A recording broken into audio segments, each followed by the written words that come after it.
everyone. Before anything else, let's start and bless this morning with a prayer to be led by Von. Everybody stand. A pleasant morning, everyone. It's really nice seeing your faces again. Before you take your respective seats, kindly pick up all the pieces of paper and trusses you may find around.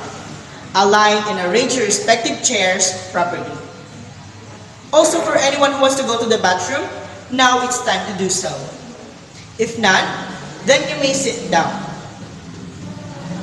No worries, you know you're always welcome. Now, let us check the attendance. Roland, is there anyone who's not around us at this moment? Very good. That's wonderful to hear. Last meeting, I will presented to you the lessons on the levels of biological organization. Let's have first a short recap on such previous lesson. Again, by definition, what do you mean by the levels of biological organization? Yes, Dahlia. Very good. That's very on point.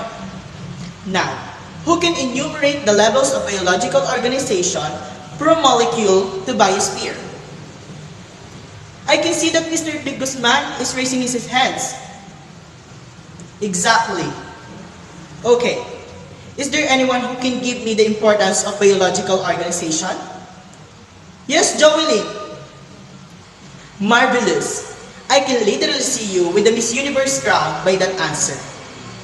It seems like you have a lot of takeaways from our past lesson, a clear evidence that you really took the learning seriously. To spice things up and get those brain cells working, let's have an activity called Supply and Complete Me. So group yourselves into four, and what you're going to do is guess what is being asked. A letter or a word to give the correct answer. After you crack the clue and guess the word, raise your board, show your answer. By the way, the words that you will be guessing are connected to our lessons. Are we all clear? Alright, let's hop right into the game. Are we all done? Okay, is there any question regarding the activity that we just have done? So, congratulations to the group who got the right answer, and job well done to all of you. So, before we start, let me read to you our lesson's objective. At the end of this lesson, students are expected to first demonstrate the full understanding of the ecosystem and its component. Next is to appreciate the importance of the ecosystem in our daily lives, and last is to construct a self-sustaining ecosystem in a battle. So together, let us meet those objectives. So to formally start our discussion, who can give me the words that you answered in our activity a while ago? Yes, Miss De Los Reyes. Very good. So what can you say about those words? Any hints? Yes, Mr. Polinario. That's right. So anyone who wants to add to that? Yes, Mr. De Belen. Precisely. So, thank you very much for the ideas that you've shared. Our topic for today is all about ecosystem and its component. But before that, let's do an activity that will surely test your prior knowledge about this topic. So, in front of you are words that you're going to classify or categorize into terrestrial, marine, and aquatic ecosystem. So, you have 3 minutes to do this activity and your time starts now.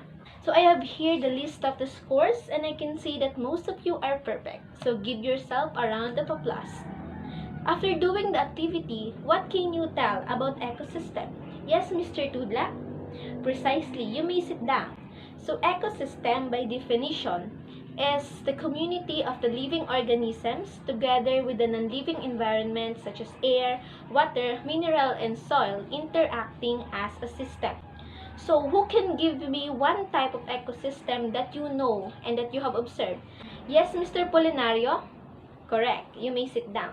So, for additional information, did you know that marine ecosystem is the largest among aquatic ecosystem because ocean makes up 71% of the planet, which covers most entirely the Earth. So, who can add up to that ecosystem? Who can give me another type? Yes, Miss Dison.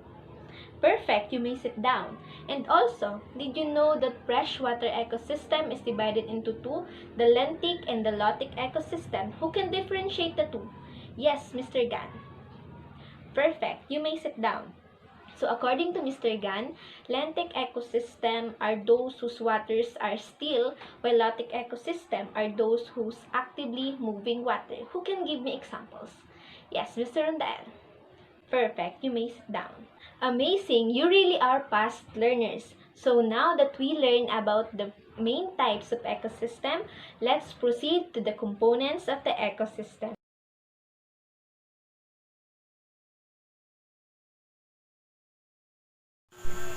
Alright, and now we are going to proceed in there.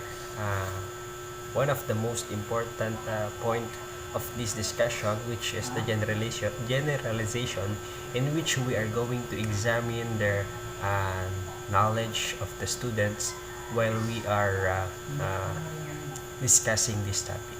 So the first question is, based on what we have discussed today, who can tell me what is an ecosystem? Yes, Mr. Jasten? Alright. Very good. Now, who can give me the two components of ecosystem and differentiate these two? Other hands. Yes, Mr. Neil. Alright, precisely. What about who among the class can give the three categories of the biotic components? Neil, yes, another hand. Alright, you can answer now, Mr. John Joseph.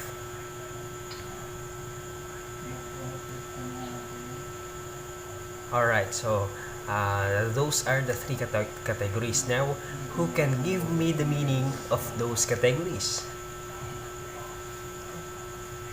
Who among you has remembered their meaning or the description of the three categories? Please raise your hand. Yes, Miss Ethelgate. Alright, very good. So, now let us move on to the next question. What about the two categories of abiotic components of an ecosystem and their differences? Yes, Mr. Fizaret, Jerome.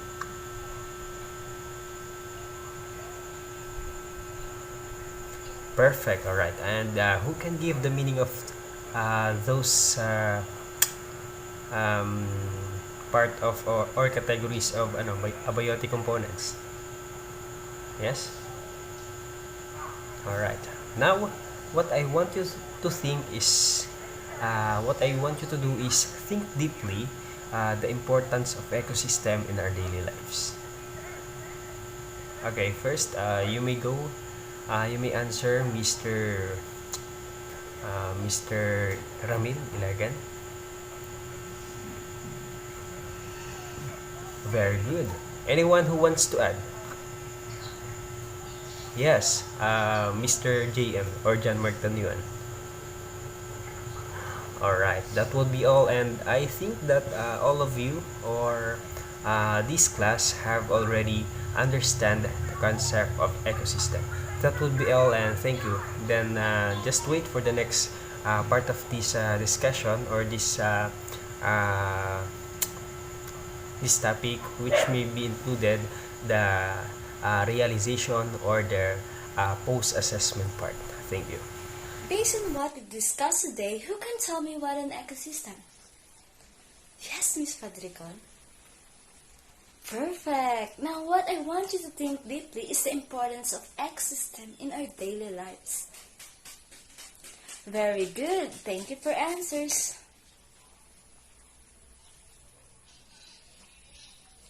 Now, let's do an activity entitled See You at the Station. The directions are flashed on the screen. Are we all clear? Okay, let's begin. Since we are done now with our lesson about this ecosystem and its components, now get 1/2 sheet of paper lengthwise and be ready for 15-item quiz. Am I clear? Okay. Flash on the screen in front of you are the questions that you're going to answer. Your timer starts now. After you answer your question, exchange paper with your seatmates and let us all check. Okay, class, pass your papers. Wow, I can see most of you got the right answers. Job well done! Give yourselves a 10 big claps. For your assignment, you will work as a group.